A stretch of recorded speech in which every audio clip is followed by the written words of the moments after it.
मैं 14 साल की थी जब मेरी दीदी एक बच्चे को जन्म देते हुए मर गई। माँ बाप ने बच्चे की खातिर मेरी शादी जीजा से करने का फैसला कर लिया, लेकिन मुझे अपने जीजा से बहुत डर लगता था क्योंकि वह बहुत हट्टा कट्टा मर्द था और मैं 14 साल की नाजुक लड़की। मेरे मना करने के बावजूद भी मेरी शादी मेरे जीजा से कर दी गई।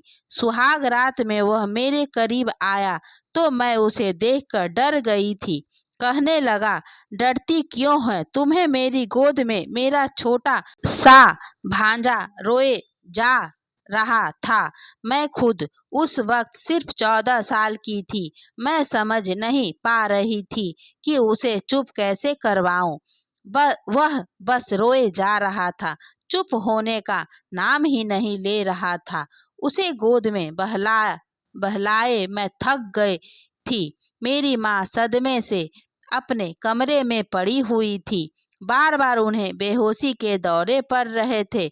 मैं खुद भी एक बहुत बड़े गम से गुजर रही थी क्योंकि मेरी दीदी बच्चे की पैदाइश के होते ही दुनिया से चली गई थी।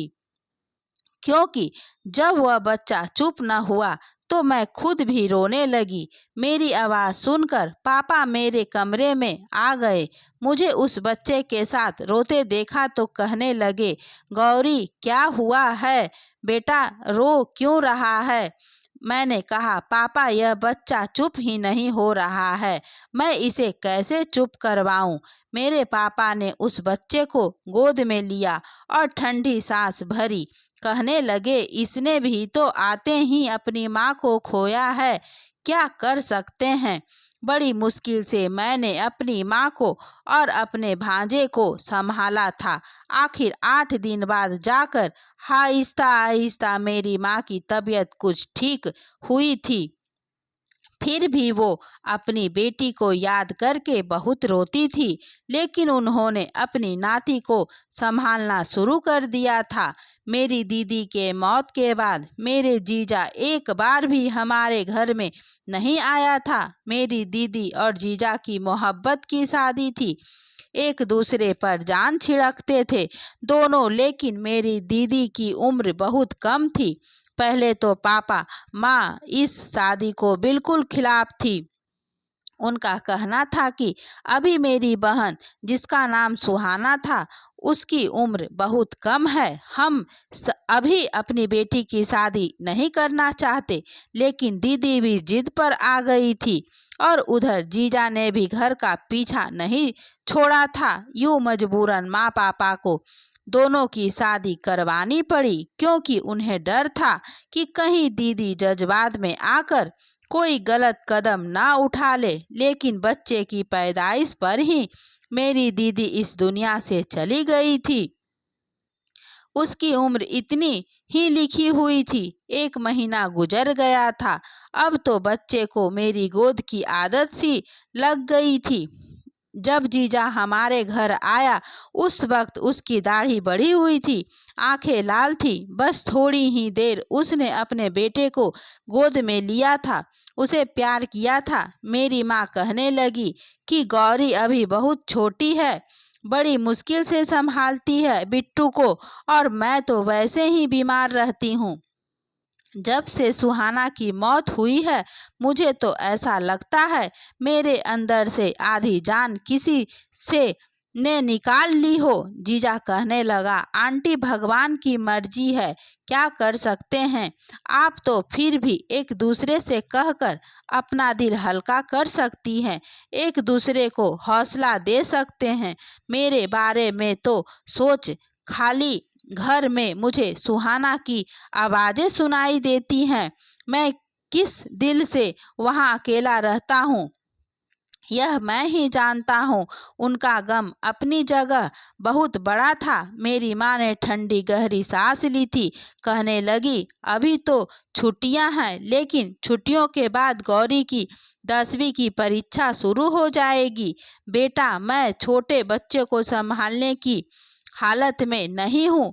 जाने वाली तो जा चुकी है, तुम्हें अब वो जिंदगी में आगे बढ़ना चाहिए दूसरी शादी कर लो। यह सुनना था कि जीजा के माथे पर बल पड़े थे। कहने लगा, आंटी आप ये कैसी बातें कर रही हैं? सुहाना की जगह मैं किसी को नहीं दे सकता, कभी भी नहीं दे सकता।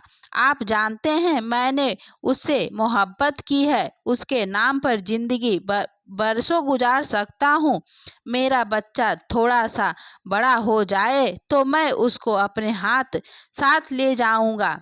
मेरी माँ कहने लगी, मैं जानती हूँ तुम सुहाना जैसी मोहब्बत किसी से नहीं कर सकते, लेकिन तुम्हारे बच्चे को तो माँ की जरूरत है ना। जीजा कहने लगा, क्यों, क्या मौसी नहीं पाल सकती? गौरी तो अभी छोटी है, सिर्फ 14 साल की है। आपको कौन सा अभी इसकी शादी कर देनी है? जब तक वह 20 से 22 साल की होगी, मेरा बेटा 5-6 साल का हो जाएगा और फिर मैं इसे ले जाऊंगा। लेकिन मेरी माँ कहने लगी, बेटा अब तुम्हें अपनी जिंदगी में आगे बढ़ना चाहिए। अगर तुम्हारा बेटा गौरी का आदी हो गया तो किसी दूसरी औरत को सह नहीं पाएगा। जाहिर है आज नहीं तो कल तुम्हें दूसरी शादी तो करनी ही होगी। यह जिंदगी अकेले नहीं कटेगी।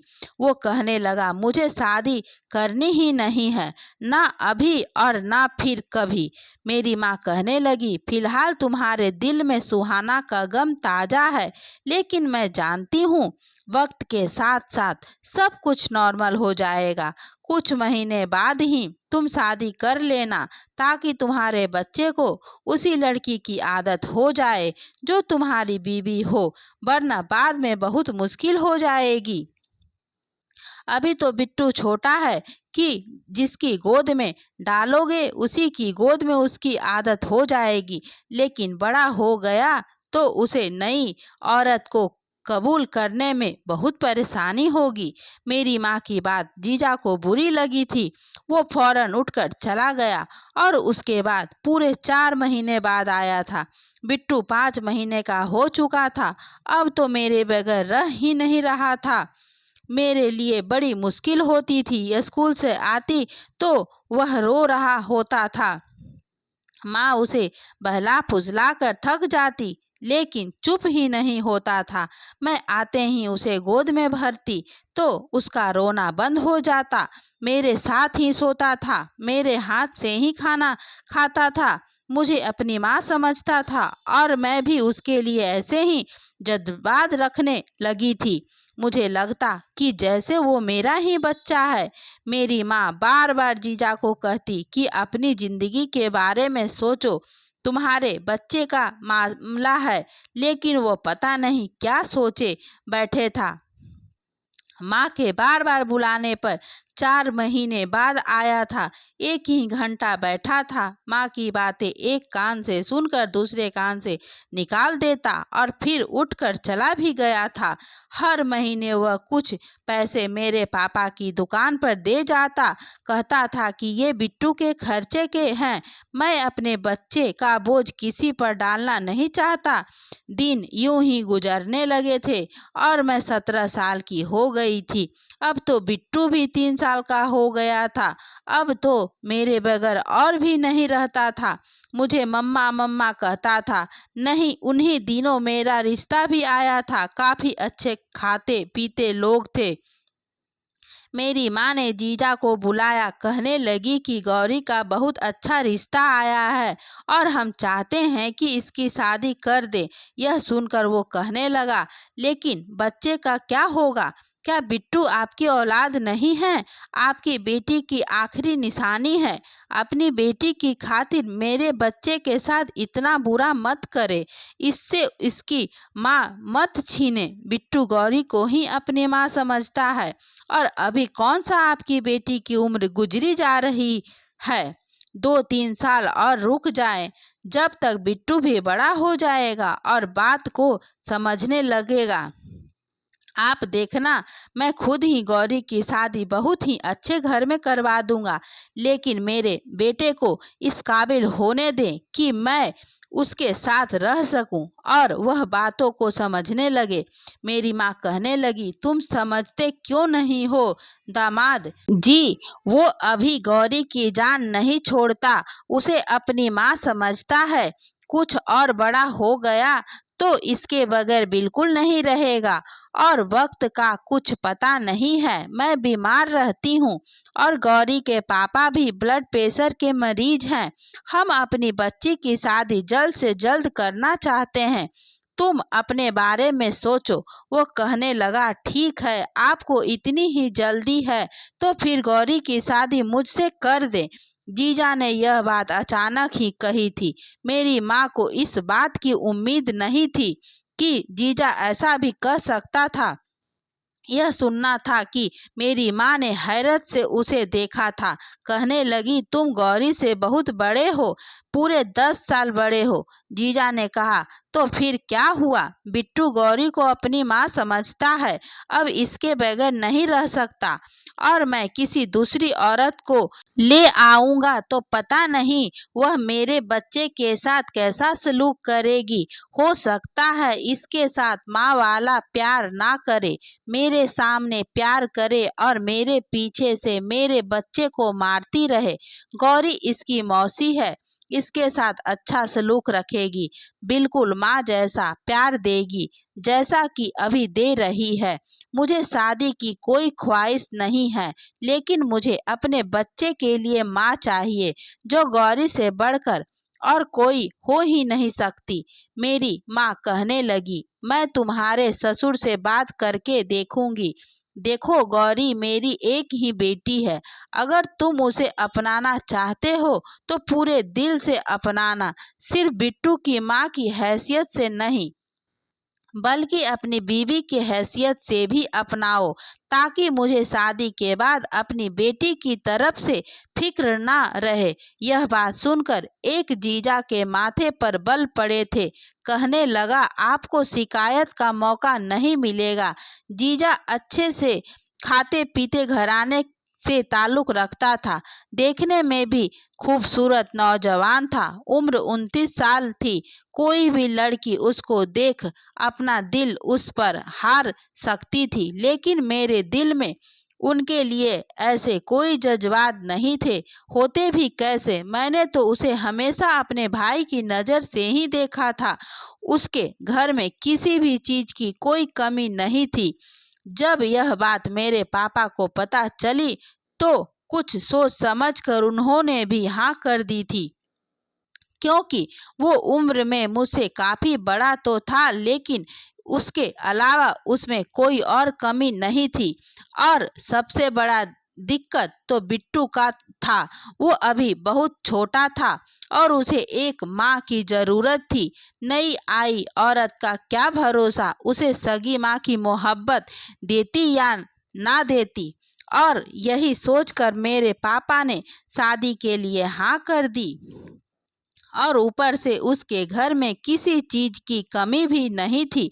इधर बिट्टू भी मेरा बहुत आदी हो चुका था। मेरी माँ ने जब मेरी रजामंदी पूछी तो मैंने कोई भी एतराज नहीं किया था।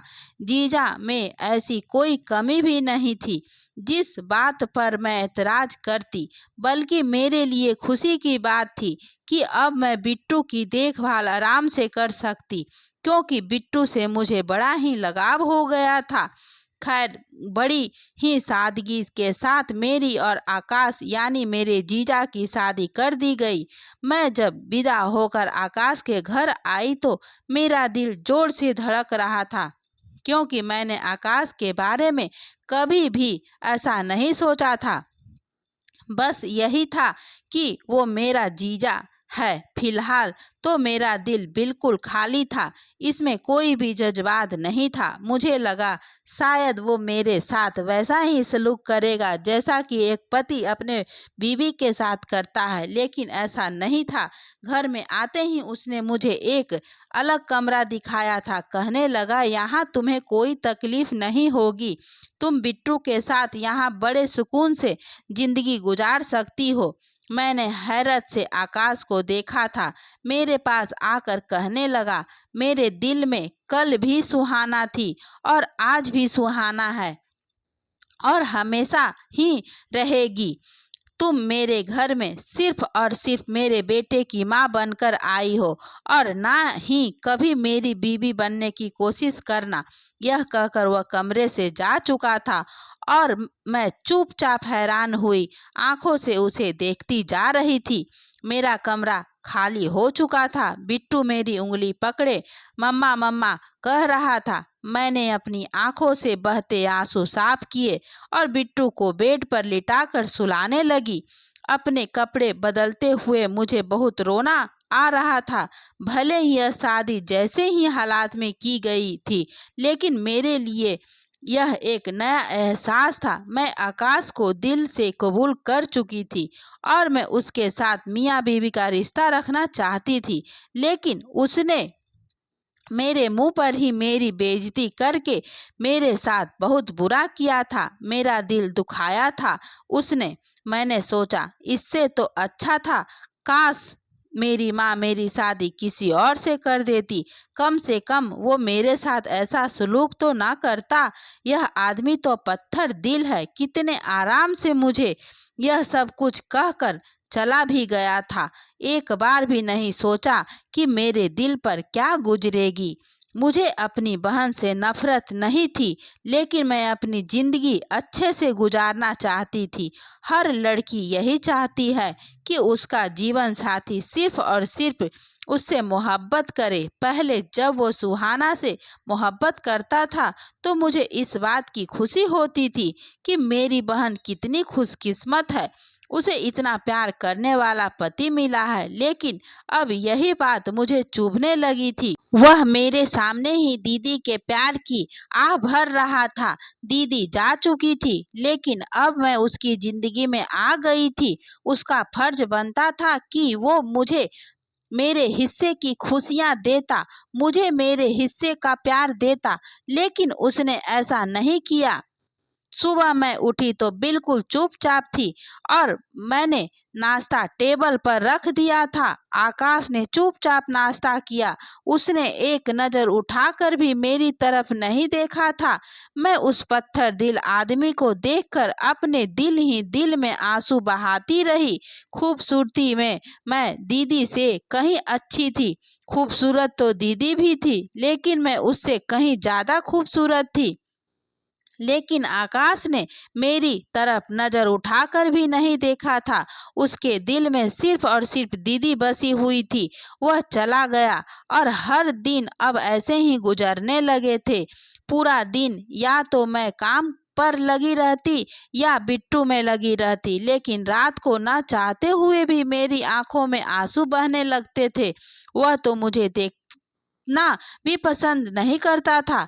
मेरे पास आना तो बहुत दूर की बात थी। हाँ, मेरी ज़रूरत का हर सामान वह लाकर रख देता था। मुझे खाने पीने पहनने ओढ़ने की कोई कमी नहीं थी, लेकिन औरत के लिए यही सब कुछ काफ़ी नहीं होता। उसे पति की मोहब्बत भी चाहिए होती है, जो मुझे मिल नहीं रही थी। हर लड़की के अंदर यह ख्वाहिश होती है।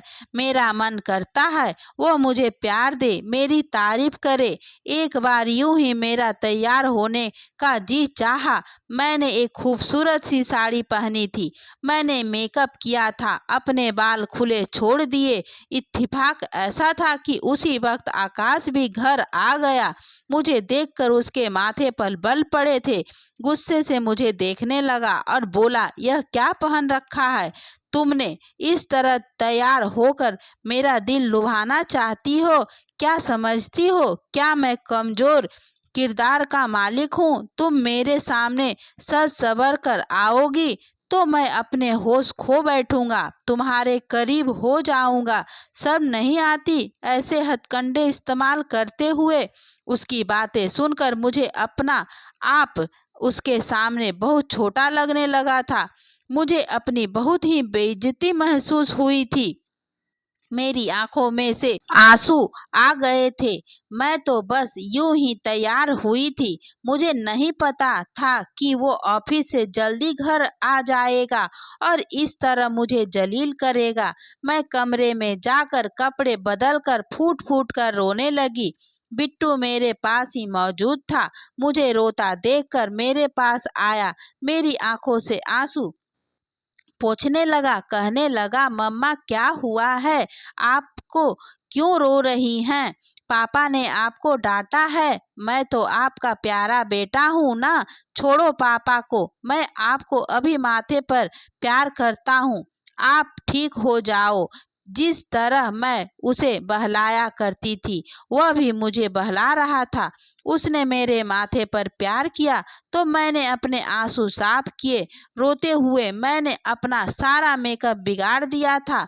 मेरी लिपस्टिक पूरे मुंह पर फैल चुकी थी और काजल भी गालों तक आ रहा था। मेरे दिल में उस वक्त बिट्टू के लिए जरा भी कोई एहसास नहीं था, बल्कि मुझे उस पर गुस्सा आ रहा था।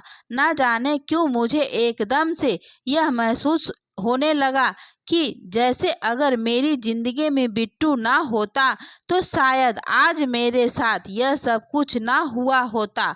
बिट्टू की वजह से ही मेरी शादी आकाश के साथ हुई थी, जो कि मैं बिल्कुल नहीं चाहती। बिट्टू ने मेरा ऐसा हुलिया देखा तो अपने छोटे छोटे हाथों से मेरा चेहरा साफ करने लगा। कहने लगा, मम्मा आप तो प्यारी सी भूतनी बन गई हैं। मैं अभी आपका चेहरा साफ करता हूँ, वरना पापा डर जाएंगे और आपसे भी लड़ेंगे। उसकी बात सुनकर मेरे चेहरे पर मुस्कुराहट फैल गई थी। वो तो मासूम सा बच्चा था, लेकिन उस दिन के बाद से दोबारा मैं कभी तैयार नहीं हुई थी। मैं तो बड़ी ही शरारती टाइप की लड़की हुआ करती थी। बहुत दिल चाहता था कि बोलूं, हंसूं, खेलूं, तैयार हूँ, मेकअप करूं और खूब रंग बिरंग के कपड़े पहनूं। लेकिन उस दिन के बाद से दोबारा सिर्फ एक ही बार मेरा दिल यह सब करने को नहीं चाहा था। मैं अब 20 साल की हो चुकी थी।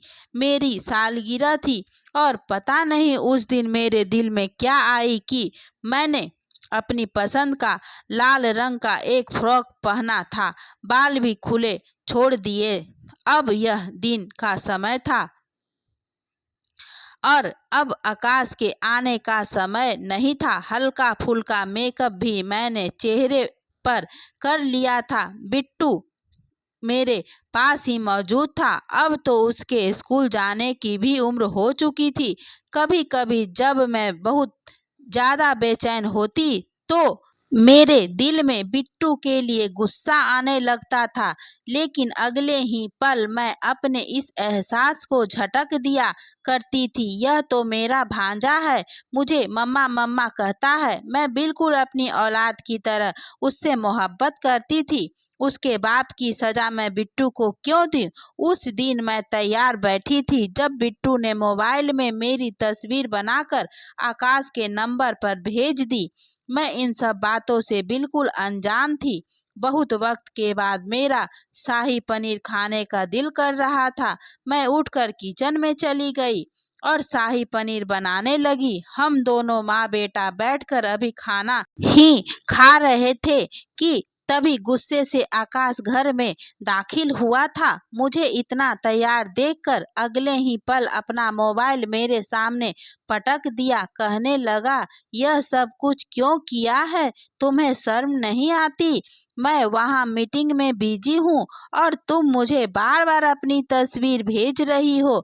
मैंने कितनी बार तुम्हें समझाया है कि मेरे सामने इस तरह की हरकतें मत किया करो। तुम्हारी मेरी नज़र में कोई भी अहमियत नहीं है। तुम सिर्फ और सिर्फ मेरे बच्चे की माँ हो। मैं तो बस हक्का बक्का उसका चेहरा देखती रही, क्योंकि मुझे तो कुछ भी नहीं पता था। अगले ही पल उसने मेरा मुंह दबाकर मुझे जोर से झटक दिया था। मेरे हाथों से सुर्ख रंग की कांच की चूड़ियां थी जो मैंने बड़ी ही दिल से अपने ड्रेस के साथ मैचिंग करके पहनी थी। अगले ही पल उसने मेरा हाथ टेबल पर मारा था जोर से। टेबल पर हाथ रखने से चूड़ियां टूटकर इधर उधर बिखर गई थी। बिट्टू को डर कर पीछे छुप गया था। कांच मेरी कलाइयों में चुभ चुका था और मैं बस सिसके भर कर रह गई थी। मुझे तो पता ही नहीं चला कि कौन सी तस्वीर आकाश के नंबर पर भेजी गई थी। वो तो बिट्टू था जो अपनी नादानी में मेरी तस्वीर उसने अपने बाबा के नंबर पर सेंड कर दी थी। आकाश के गुस्से का निशाना मैं बनी थी। शायद तैयार होना, अपनी मनमर्जी के कपड़े पहनना, अपनी पसंद का खाना खाना, सब कुछ मुझ पर हराम हो चुका था। मैं अपने कमरे में बंद होकर कितनी ही देर तक अपने जज्बात और अरमानों का गला घोंटकर रोती रही। मेरी आंखों से आंसू बह रहे थे। उस रात एक पल के लिए भी मेरी आंखें बंद नहीं हुई थी। बिट्टू दरवाजा बजाता रहा लेकिन मैंने दरवाजा नहीं खोला। वो अपने बाप के पास ही सो गया था। अगली सुबह जब मैं कमरे से बाहर निकली तो मेरा रवैया बिल्कुल बदल चुका था। आकाश मुझे पलटकर देख रहा था। उसे लगा शायद मैं कुछ बोलूंगी, कुछ शायद कहूंगी या बिट्टू के साथ बुरा सलूक करूंगी ताकि उसे मुझे डांटने का फिर से मौका मिल जाए। लेकिन मैं एकदम से चुप थी। दिमाग में सिर्फ यही बात थी कि मैं सिर्फ और सिर्फ बिट्टू की माँ हूँ और मेरा यहाँ कोई दूसरा काम नहीं था। मेरा काम यहाँ सिर्फ बिट्टू का ख्याल रखना और अपने पति की जरूरतों को पूरा करना था। मैंने अपना मन तो कब का मार लिया था। सारी मोहब्बत, सारे जज्बात, सारे ख्वाब जो मेरी उम्र की लड़कियां देखती है, मैंने देखना छोड़ दिए थे। बड़े प्यार से मैंने बिट्टू को नाश्ता करवाया था। उसके बाद उसे स्कूल छोड़ा, घर के सारे काम काज किए थे। मेरे जितने भी नए सूट थे, कीमती महंगे जोड़े जो मुझे मेरी माँ ने लेकर दिए थे, मैंने इस सब को आग लगा दी थी। मैंने खुद पर अब ध्यान देना छोड़ दिया था। कितने कितने दिन तक मैं कंघी भी ना करती थी। खैर, मैं बिट्टू के साथ साथ आकाश की हर जिम्मेदारी निभाती थी। मैंने आकाश से बोलना ही छोड़ दिया था। कभी जरूरत होती तो बोल देती, वरना अपने कामों में ही लगी रहती थी। मुझे ये चुपचाप कामों में लगा देखकर अब शायद आकाश को भी एहसास होने लगा था। कभी कभी वो मुझसे बात करने की कोशिश करता लेकिन मैं बस हाँ में जवाब दे देती। फिर उसकी हिम्मत ही नहीं होती थी कि मुझसे बात करने की। लेकिन अब मुझे इस सब बातों से जरा भी फर्क नहीं पड़ता था। मेरे जज्बात तो कब से के खत्म हो चुके थे। बिट्टू स्कूल जाने लगा था, पढ़ाई में भी बहुत अच्छा था। अब तो जो टाइम बचता मैं उसकी पढ़ाई में बिजी हो जाया करती थी।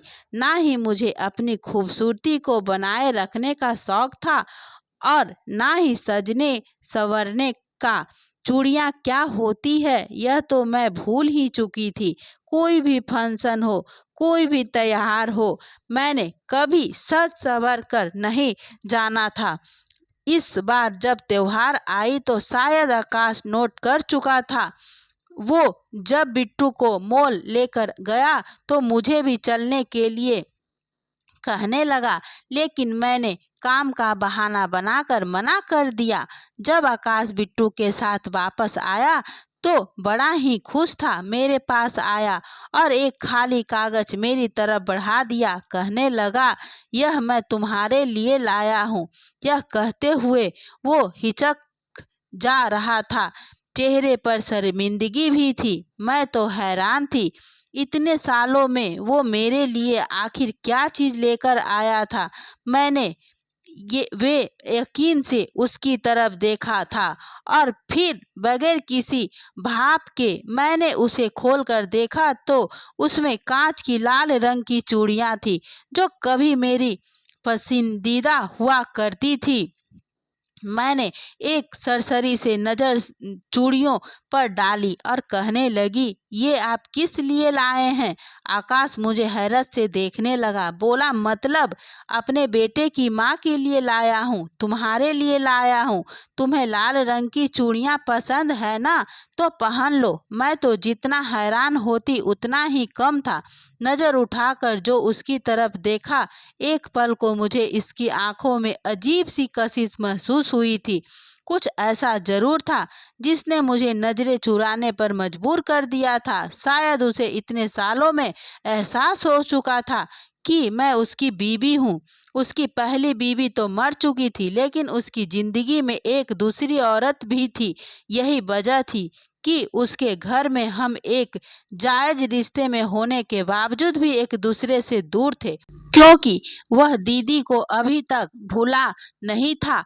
लेकिन शायद अब उसके दिल में मेरे लिए मोहब्बत जागने लगी थी। मैंने चूड़ियां लेकर वहीं सेल पर रख दी और कहा कि अभी मैं काम कर रही हूँ, आपका बहुत बहुत शुक्रिया। इतना कहने के बाद मैं वहां से जा चुकी थी, लेकिन मुझे अब इन चीजों से कोई फर्क नहीं पड़ता था। त्योहार थी तो सभी त्योहार तैयार थे। मैं घर के कामों में ही लगी रही। मेरे माँ बाप भी वहीं आ चुके थे। बाकी खानदान से भी लोग हमारे यहाँ पर मिठाई देने आए हुए थे। सब लोग मुझसे कह रहे थे कि तुम्हारी उम्र की लड़कियां तो दो दो बच्चे की माँ बन गई है और आज भी पूरी तरह तैयार रहती है, हाथों में चूड़ियां पहनती है, खूब मेकअप करती है, अपने आप को खूब सज सवर कर रखती है। लेकिन तुम तो किसी उजरी हुई हालत में रहती हो। आकाश ने मुझ पर ध्यान दिया तो मेरे पास चला आया। कहने लगा, तुम यह सब कुछ अकेले क्यों कर रही हो? देखो सभी तैयार हैं, एक तुम हो कि घर के कामों में घिन चक्कर बनी हुई हो। चलो जाओ, यह काम छोड़ो और तैयार हो जाओ। आज आकाश मुझे मुस्कुरा कर देख रहा था। कहने लगा, तैयार हो जाओ। और मुझे जितनी हैरत होती उतनी कम थी। वह मेरे करीब आने की कोशिश करने लगा था। मैंने कहा, आपको याद आ गया? इतने सालों में तो न जाने कब से इसी हाल में रहती चली आ रही हूँ। साल में न जाने कितने त्योहार आते हैं, लेकिन मैंने कभी नए कपड़े नहीं पहने। इससे पहले तो आपने कभी ध्यान नहीं दिया। आज आपको क्यों एहसास हो गया है? मेरे सवाल पर वो लाजवाब हो चुका था। मेरी माँ ने भी मेरा हाथ पकड़कर कहा, मेहंदी क्यों नहीं लगवाई तुमने? और ना ही नए कपड़े पहने हैं और ना ही ज्वेलरी पहनी है। तुम्हारे पास तो सोने की ज्वेलरी भी पड़ी हुई है, सुहाना के हिस्से की भी तुम्हारे पास है। तुम्हारे पास किसी चीज की कोई कमी नहीं है। मैं बस एक प्रीति से मुस्कुराहट अपने चेहरे पर सजाकर आई थी। कहीं न कहीं उसको अपनी गलती का एहसास हो चुका था। बिट्टू सो चुका था तो उसे दिन जब बिट्टू सो चुका था तो यूं ही मैं अपने कमरे में गुम बैठी हुई थी। आकाश में कमरे में आया। उसको देखकर मैं थोड़ी सी हैरान हुई थी, क्योंकि रात के वक्त आज पहली बार था जब आकाश मेरे कमरे में आया था। वह मेरे सामने बैठ गया, मेरे हाथ पकड़कर मुझसे बातें करने लगा, लेकिन मैंने अपने हाथ छुड़ा लिया। कहने लगा, देखो गौरी, मैं तुम्हारे साथ बहुत गंदा सलूक किया है। मैं जानता हूँ सुहाना की मोहब्बत में मैं अंधा हो चुका था, लेकिन यह बात तुम भी जानती हो कि सुहाना मेरी जिंदगी में कितनी अहमियत रखती थी। हम दोनों एक दूसरे पर जान देते थे। उसका इस बात से चले जाना मेरे दिल और दिमाग पर गहरा असर डाला था। मैं तो बिल्कुल भी उसके लिए दीवाना सा हो चुका था। जिसकी खातिर मैंने तुम्हारा हक भी भुला दिया था। लेकिन वक्त के साथ साथ मुझे एहसास हो चुका था कि मैं तुम्हारे साथ बहुत गलत सलूक किया है।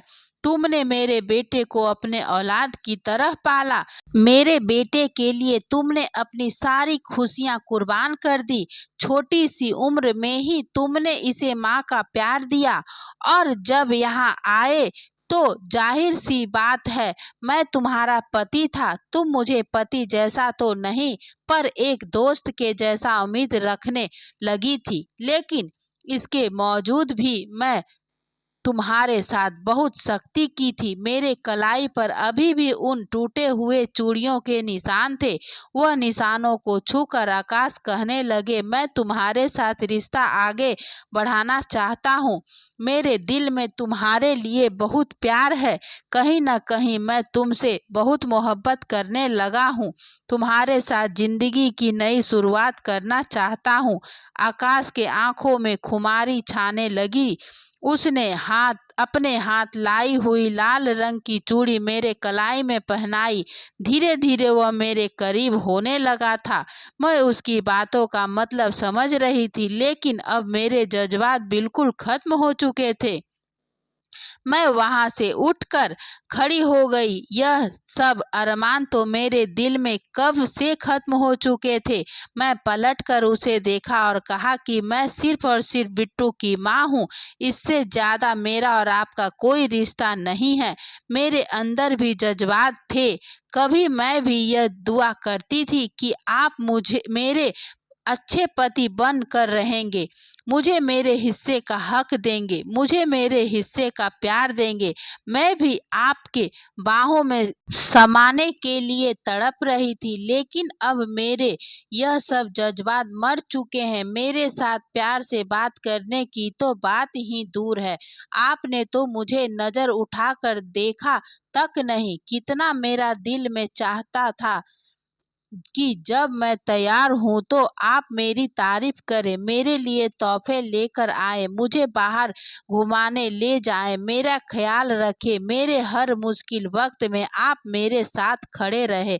लेकिन आपने ऐसा बिल्कुल नहीं किया। हर बार आपने मुझे जलील किया, मुझे हर वक्त यह बताया कि मैं दूसरी हूँ, सिर्फ और सिर्फ मैं बिट्टू की माँ हूँ। अब जब सब जज्बात राख हो चुके हैं तो आप मुझे सुहाने ख्वाब दिखा रहे हैं। मुझे समझना चाहते हैं कि मैं आपके साथ नई जिंदगी की शुरुआत करूं। तो देखिए, अगर आपके अंदर जज्बात जाग रहे हैं और अपने अंदर के जज्बात को ठंडा करना चाहते हैं तो बेहतर है जाएं और दूसरी औरत से शादी कर ले जो आपकी जरूरत को पूरा कर सके।